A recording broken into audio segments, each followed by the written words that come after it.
മുഹമ്മദ് മുസ്തഫ സ്വല്ലല്ലാഹു അലൈഹി വസല്ലം. കഴിഞ്ഞ എപ്പിസോഡിൽ പ്രവാചകൻ മുഹമ്മദ് മുസ്തഫ സ്വല്ലല്ലാഹു അലൈഹി വസല്ലമ വളർന്നതും അദ്ദേഹം മക്കയിലെ എല്ലാവരും ബഹുമാനിക്കുന്ന ഒരു യുവാവായി തീർന്നതും നാം കണ്ടു. പ്രവാചകൻ ഖദീജ റളിയല്ലാഹു അൻഹയുടെ കച്ചവട സംഘത്തിന്റെ ചുമതല ഏൽക്കുകയും ചെയ്തു. അങ്ങനെ കച്ചവട സംഘവുമായി സിറിയയിലേക്ക് യാത്ര പുറപ്പെട്ടു. പ്രവാചകനെ നിരീക്ഷിക്കുന്നതിനു വേണ്ടി ഖദീജ റളിയല്ലാഹു അൻഹ തന്റെ വിശ്വസ്തനായ ഒരു ജോലിക്കാരനെയും കച്ചവട സംഘത്തോടൊപ്പം അയച്ചു. മുഹമ്മദ് നബി മുസ്തഫ സ്വല്ലല്ലാഹു അലൈഹി വസല്ലമ തന്റെ സിറിയയിലേക്കുള്ള യാത്രക്കിടയിൽ പുതിയ പുതിയ കച്ചവട സ്ഥലങ്ങളെല്ലാം സന്ദർശിച്ചിരുന്നു. അവസാനം അവർ സിറിയയിലെത്തി. സിറിയയിലെ കച്ചവട സ്ഥലം കണ്ട് പ്രവാചകൻ ആശ്ചര്യപ്പെട്ടു.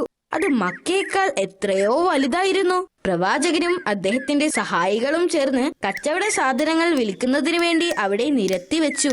അതിനു ചുറ്റും ജനങ്ങൾ തിങ്ങിക്കൂടി. അവർക്ക് പ്രവാചകന്റെ പെരുമാറ്റത്തിൽ മതിപ്പ് തോന്നുകയും നബിയുമായി കച്ചവടം ചെയ്യുന്നതിൽ അവർ താല്പര്യം കാണിക്കുകയും ചെയ്തു. ആദ്യ ദിവസം തന്നെ തന്റെ സാധനങ്ങളെല്ലാം വിറ്റു തീർക്കാൻ സാധിച്ചു. അടുത്ത ദിവസം പ്രവാചകൻ ചന്തയിലൂടെ നടക്കുമ്പോൾ അദ്ദേഹത്തിന് ഒരു ആശയം തോന്നി. അവിടെയുള്ള കുറെ സാധനങ്ങൾ വാങ്ങി മക്കയിൽ വിൽക്കാൻ തീരുമാനിച്ചു.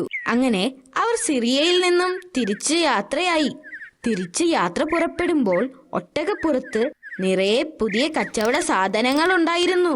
പ്രവാചകൻ തിരിച്ച് മക്കയിലെത്തിയപ്പോൾ അദ്ദേഹം കൊണ്ടുവന്ന കച്ചവട സാധനങ്ങൾ കണ്ട് ആളുകൾ അത്ഭുതപ്പെട്ടു. മുഹമ്മദ് നബി മുസ്തഫ സ്വല്ലല്ലാഹു അലൈഹി വസല്ലമ തിരിച്ച് ഖദീജ റളിയല്ലാഹു അൻഹയുടെ അടുത്തെത്തി. കച്ചവട സാധനങ്ങളും കണക്കുകളുമെല്ലാം അവരെ ഏൽപ്പിച്ചു. പ്രവാചകൻ അവിടെ നിന്ന് പോയതിനു ശേഷം ഖദീജ റളിയല്ലാഹു അൻഹ തന്റെ വിശ്വസ്തനായ ആ ജോലിക്കാരനെ വിളിക്കുകയും അയാളോട് പ്രവാചകനെ കുറിച്ചുള്ള വിവരങ്ങൾ അന്വേഷിക്കുകയും ചെയ്തു. അയാൾ പറഞ്ഞു, അദ്ദേഹം എന്നോടും മറ്റുള്ളവരോടും വളരെ സ്നേഹത്തോടും ബഹുമാനത്തോടുമാണ് പെരുമാറിയത്. സിറിയയിലെ കച്ചവടക്കാർക്ക് അദ്ദേഹത്തെ വളരെ ഇഷ്ടപ്പെടുകയും അതുകൊണ്ട് തന്നെ സാധനങ്ങളെല്ലാം വളരെ പെട്ടെന്ന് തന്നെ വിറ്റു തീർന്നു. ആ കാശ് കൊണ്ട് വേറെ സാധനങ്ങൾ വാങ്ങി വിൽക്കുകയും ചെയ്തു. അതോടെ ലാഭം ഇരട്ടിയായി. ജോലിക്കാരന്റെ ഈ വിവരണം കേട്ട് ഖദീജ റളിയല്ലാഹു അൻഹയ്ക്ക് വളരെയധികം സന്തോഷം തോന്നി. പ്രവാചകനോടും അദ്ദേഹത്തിന്റെ കഴിവിലും അവർക്ക് മതിപ്പ് തോന്നി. ഖദീജ ബീവിക്ക് പ്രവാചകനോട് പ്രണയം തോന്നിത്തുടങ്ങി. അവരെക്കാൾ 15 വയസ്സ് ഇളയതായിരുന്നു അദ്ദേഹം. എന്നിട്ടും അവർ അദ്ദേഹത്തെ വിവാഹം ചെയ്യാൻ തീരുമാനിച്ചു. അടുത്ത ദിവസം അവരുടെ സഹോദരിയെ പ്രവാചകന്റെ അടുത്തേക്ക് അയച്ചു. താങ്കൾ എന്താണ് ഇതുവരെ വിവാഹം കഴിക്കാതിരുന്നത്? സഹോദരി പ്രവാചകന്റെ അടുത്ത് ചോദിച്ചു. അത് അർത്ഥരഹിതമാണ്, അദ്ദേഹം മറുപടി പറഞ്ഞു. മഹനീയതയും സൗന്ദര്യവുമുള്ള ഒരു ഭാര്യയെ ഞാൻ നിങ്ങൾക്ക് വാഗ്ദാനം ചെയ്താൽ നിങ്ങൾക്കതിൽ താല്പര്യമുണ്ടാകുമോ? അത് ആരാണ്? പ്രവാചകൻ ചോദിച്ചു. അവർ തന്റെ സഹോദരിയെക്കുറിച്ച് പറഞ്ഞപ്പോൾ പ്രവാചകൻ ആശ്ചര്യത്തോടെ ചിരിച്ചുകൊണ്ട് ചോദിച്ചു, ഞാൻ എങ്ങനെ അവരെ വിവാഹം കഴിക്കും? നഗരത്തിലെ ഏറ്റവും ശ്രേഷ്ഠന്മാരെ പോലും നിരസിച്ചവരാണവർ. അദ്ദേഹം പറഞ്ഞു. നിങ്ങൾ വിഷമിക്കേണ്ട, അത് ഞാൻ ശ്രദ്ധിച്ചോളാം, സഹോദരി പറഞ്ഞു. അധികം വൈകാതെ തന്നെ മുഹമ്മദ് നബി മുസ്തഫ സ്വല്ലല്ലാഹു അലൈഹി വസല്ലമയും ഖദീജ റളിയല്ലാഹു അൻഹയും തമ്മിലുള്ള വിവാഹം നടന്നു.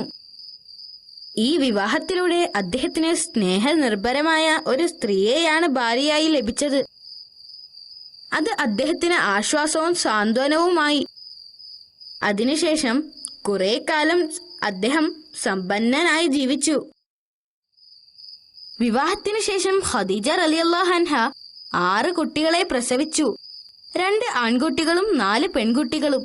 എന്നാൽ ആൺകുട്ടികളിൽ ഒരാളും ജീവിച്ചിരുന്നില്ല. അവർ ശൈശവത്തിൽ തന്നെ മരണപ്പെട്ടു. ആൺമക്കളെ നഷ്ടപ്പെട്ടതിൽ അവർ 2 പേരും വളരെയധികം വിഷമിച്ചു.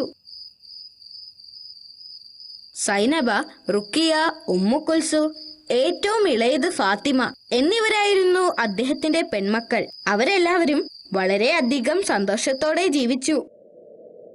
വർഷങ്ങൾക്ക് ശേഷം മക്കയിൽ ഒരു വലിയ വെള്ളപ്പൊക്കമുണ്ടാവുകയും അത് കഅബ ഉൾപ്പെടെ ധാരാളം കെട്ടിടങ്ങളെ തകർക്കുകയും ചെയ്തു. കഅബ തകർന്നത് കണ്ട് ജനങ്ങളെല്ലാവരും വളരെയധികം ദുഃഖിച്ചു. അവർ കഅബയുടെ കേടുപാടുകൾ തീർക്കാൻ തീരുമാനിച്ചു. അതിന് കഅബയുടെ ചുമരുകൾ പൊളിച്ചു നീക്കണമായിരുന്നു.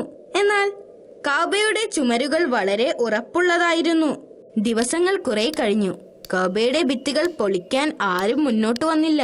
ഒരു ദിവസം ഗോത്ര തലവനായ വലീദ് ഇബ്നു അലൈഹി അൽ മുബീറ ജനങ്ങൾക്കിടയിലൂടെ മുന്നോട്ട് വരികയും ആയുധമെടുത്ത് കഅബയുടെ ഒരു മൂലയിൽ ഇടിക്കാൻ തുടങ്ങി. ഇടിയുടെ ശക്തിയിൽ കഅബയുടെ ഒരു ഭാഗം തകർന്നു വീണു. ഇത് കണ്ട് ആളുകൾ അമ്പരന്നു.